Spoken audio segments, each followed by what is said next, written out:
Welcome back to my channel Mallika lifestyle. আশা করি আপনারা সবাই ভালো আছেন, আমিও ভালো আছি। আজকে রথ, হাজব্যান্ড বললো সন্ধ্যাবেলায় একটু পাঁপড় ভাজো, সেই জন্য সন্ধ্যাবেলায় একটু পকোড়া আর পাঁপড় ভাজলাম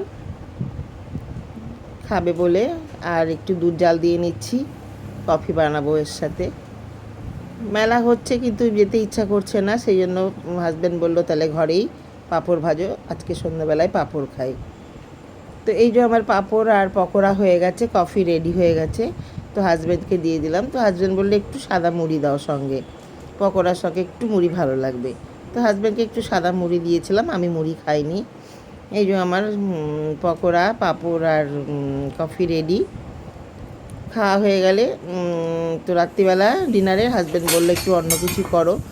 তো বৃষ্টি হচ্ছিলো, তাই জন্য বললো খিচুড়ি করো। তো আমার খিচুড়ি ভালো লাগলো না, আমি ভাবলাম যে আজকে ঘরে মাংস নেই তো কী হয়েছে, ডিম আছে, এগ বিরিয়ানি করি।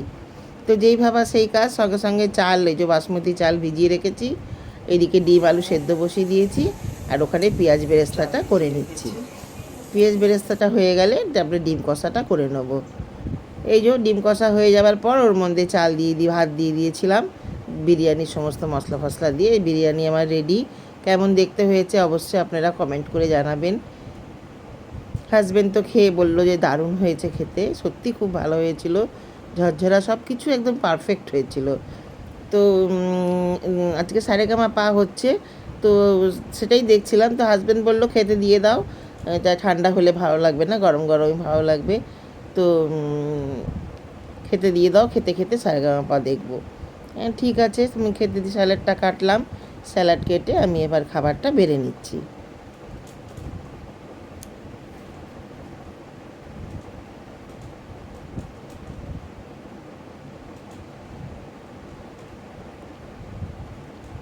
এতটা ভালো হবে আমি এতটাও আশা করিনি। আমি এমনি সিম্পল করেছি, খুব একটা যে রসিয়ে কষিয়ে করেছি তাও না, কিন্তু খেতে সত্যি খুব সুন্দর হয়েছে।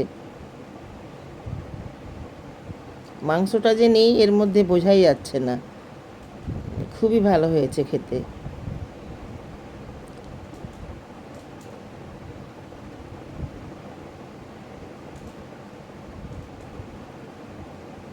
যাই হোক, বেড়ে নিচ্ছি খাবারটা।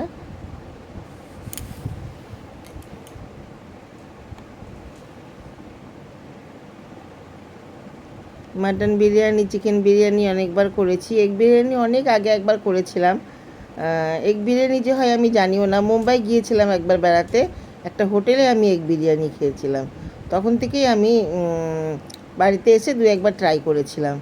তা আজকে আবার অনেক দিন পর করলাম। এর মাঝে মাটন বিরিয়ানি, চিকেন বিরিয়ানি অনেকবারই করেছি, কিন্তু এগ বিরিয়ানিটা অনেক দিন পর করলাম। তো সত্যি ভালো হয়েছে, দেখতে তো ভালো লাগছে, খেতে এখনও খাইনি, কেমন হয়েছে জানি না। হাজব্যান্ডকে দেবো, খেয়ে বলবে ও কেমন হয়েছে। চলুন ওকে খাবারটা দিয়ে আসি। এই হচ্ছে আমার বিরিয়ানির লুক। আপনারা অতি অবশ্যই কমেন্ট করে জানাবেন। আর ওদিকে স্যালাড কেটে নিয়েছি। তো চলুন এবার হাজব্যান্ডকে খেতে দিয়ে দিই। পায়ে আমার প্রচণ্ড ব্যথা হয়েছে, ঠিকমতো হাঁটতে পারছি না।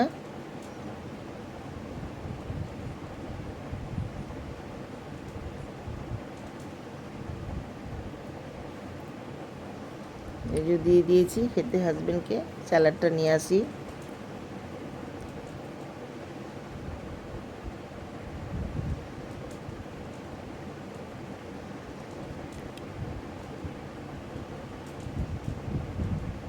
হাজব্যান্ড বলেছিল খিচুড়ি করতে, আমি করিনি। তো হাজব্যান্ড বলছে খিচুড়ি করেছো?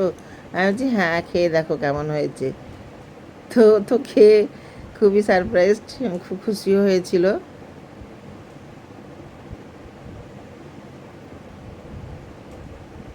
আমি ওকে জিজ্ঞেস করছি সব ঠিকঠাক আছে নাকি। ও তো বললো একদম ঠিক আছে। ঠিক আছে, চলুন এবার আমরা রাত্রে ডিনারটা করে নিই। তারপরে খাওয়া দাওয়ার পর হাজব্যান্ড বলল আইসক্রিম তো নেই, ফ্রিজে ঠান্ডা আম কাটো। তো এই হাজব্যান্ডকে আম কেটে দিলাম, আমিও এক টুকরো খেয়েছিলাম। Good night.